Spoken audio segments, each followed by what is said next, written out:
Hello. Hello, হ্যাঁ, কি অবস্থা? মাননীয় প্রধানমন্ত্রী, সালাম আলাইকুম। এখানে বিডিআরে বিদ্রোহ হয়েছে এবং আমার মনে হয় পরিকল্পিতভাবে এই সরকারকে হেয় করার জন্য করা হয়েছে এবং দাবি কিছুই নাই, শুধু যে আর্মি অফিসার চাই না বিডিআর, এইটুকুই দাবি। হ্যালো। না, তোমরা এমনি আছো কেমন? সব ঠিক আছে?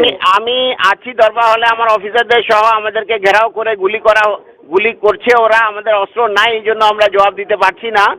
তো আমরা আছি দৃঢ় অবস্থায়, আমরা কথা বলার চেষ্টা করছি, আমরা বলার চেষ্টা করছি যে দাবি মানা হবে, তোমরা ফায়ারিং বন্ধ করো। তবে অনেক অস্ত্র হাতে নিয়েছে, অনেক গুলি চালাচ্ছে এবং যদি আপনি মানে সেনাবাহিনী র্যাবকে অলরেডি র্যাব মুভ করছে, সেনাবাহিনীও মুভ করবে।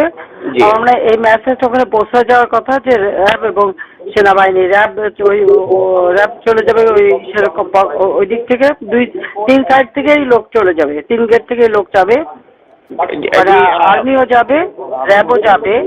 জি আপা, এটা যাবে। তোমরা একটা কাজ করাতে পারো যে কোনো রকম ছবিগুলি যারা করাচ্ছে তাদের ছবিগুলি তোলা। আমরা এটা নিচ্ছি আপা, আমরা ভীতু না। তবে আমরা যেহেতু অস্ত্র নাই এবং ঘিরে ফেলেছে, এই জন্য আমরা এই অবস্থায় আছি। আপনি যত দ্রুত পাঠাবেন তত তাড়াতাড়ি পরিস্থিতি আমরা সামাল দিতে পারবো। যাচ্ছে, কিন্তু আমার মনে হয় আবার মানে অন্যরকম ক্রস ফায়ারিং না হয় সেটাও দেখতে হবে। না অবশ্যই এটা হবে না, আমরা এটা নিশ্চিত করব এবং আমরা বলছি যে দাবি সব মানা হবে, তোমরা ফায়ারিং বন্ধ করো। শুধু কারা কারা করতেছে তাদের দিকে একটু ছবিটা নিয়ে রাখা দরকার।